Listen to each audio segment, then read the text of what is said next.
If I was starting guitar all over again in 2025, I definitely wouldn't do it the way that I did it. I've made a lot of stupid mistakes along the way with my guitar playing. I've got a bunch of tips that I think could save you a lot of years and potentially decades of wasted time. I've got my notes here with me on my phone. Let's jump into these tips. Tip number one, pretty obvious for most people, but needs to be said. You got to get a real teacher. I know in the beginning stages, a lot of players think that they can just cherry pick from YouTube and I'll just learn random sources. I'll just buy random courses. And guess what? You end up frustrated. You get plateaus. You can't break past habits. You develop really bad habits. It's just not worth it going down that path. So in 2025, you need a clear path and feedback from a credible source.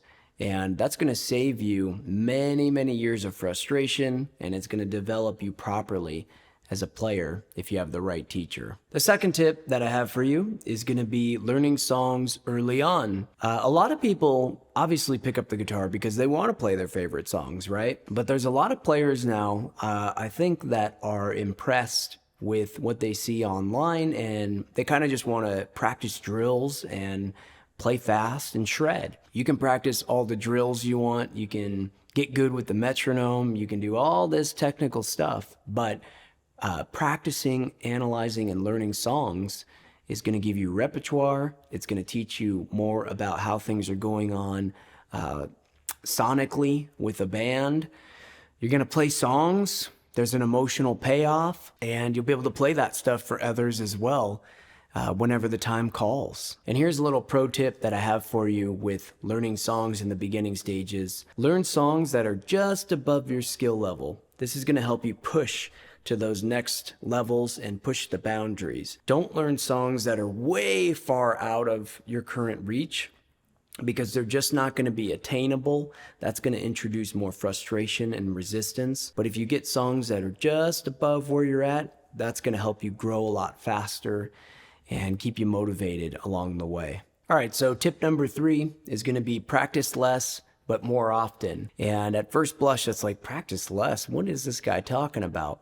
Here's what I mean. If you can put in 15 to 20 minutes a day, minimum 5 days a week, you stack that up and compound that over time, and you're going to see some serious results. This approach is far more effective than practicing, let's say, 2 hours a day, twice a week. Might not seem like it at first, but it really is slow and steady that wins the race. This is a philosophy that I learned when I was teaching at School of Rock in West Los Angeles. I was a music director there for quite a few years, and we would always tell our students, practice 15 minutes a day. Most of the students were younger, and it was hard to get them to stay motivated. They had school and a lot of other aspects, totally understandable. But that same concept, I've taken that with me in my experience, and I tell all my students that.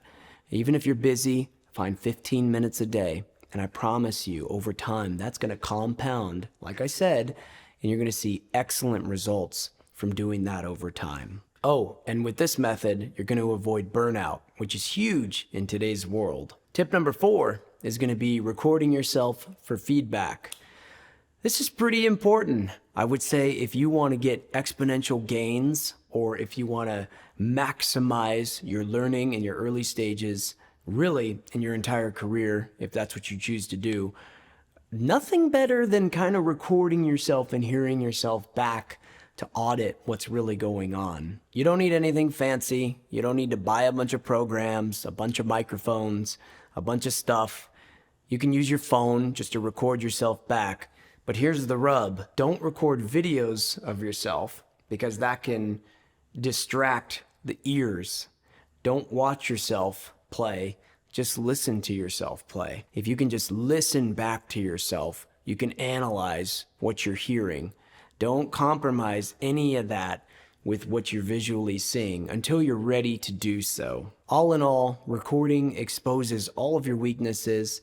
Yes, it's extremely uncomfortable. It's like being naked and having to just kind of deal with the reality of what it is, but you take a look at what you need to do and how you can get better. You audit yourself, And if you can constantly do that, I promise those gains are going to maximize and you're going to skyrocket. All right, tip number 5.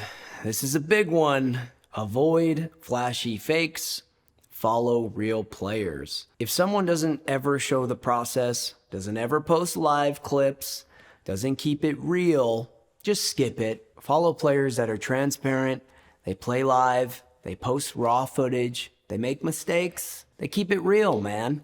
This is where integrity lies. You don't want to be in this short-term era, dopamine, whatever expression we want to use, time that we're in. If you can keep it real, follow players that are raw and that are very transparent, these are the guys that you want rubbing off into your own playing. Tip number 6 is going to be don't obsess over gear.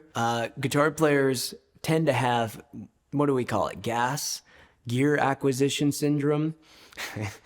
And that's where we all want to buy things. We all want more toys. We all think that a new guitar is going to make me better. A new amp is going to make me sound better. These are great vehicles, great tools, great toys to play with, great pieces of gear that'll facilitate nice sounds. But let me tell you something, man. Your fingers is where it's at. Tone really is in the hands. And I'm not going to get into a whole discussion about that. But anyone who tells you that tone is not in the hands doesn't know what they're talking about or cannot clearly demonstrate that themselves. It starts in the hands and it ends in the hands. Somewhere in the middle there is great gear to facilitate tones and to create sounds. Not denying that. I've got a lot of nice toys here. I've got nice guitars. I've got nice amps. I understand that. But if there's one thing that I've learned, it's in the fingers. It starts there. And if you don't believe me, go watch interviews of Eddie Van Halen, go watch Stevie Ray Vaughan play. It's all in the sweat equity that they've put into their hands. So don't obsess over gear. You're going to save a lot of money this way. And don't get paralyzed over trying to build the perfect rig. Just play. All right, number 7, be versatile, learn multiple styles. If I could go back, I would have learned way more styles early on. Learning funk, pop, blues, metal, rock, all that stuff.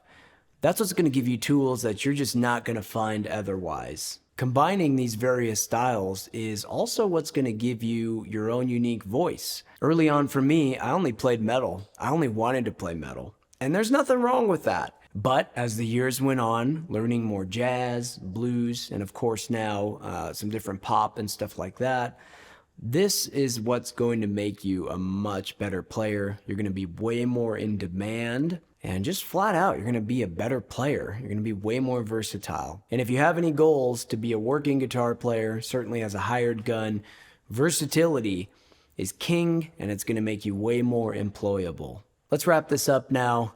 If I could start over, I would focus on all of these things that I went over here with you, these different tips.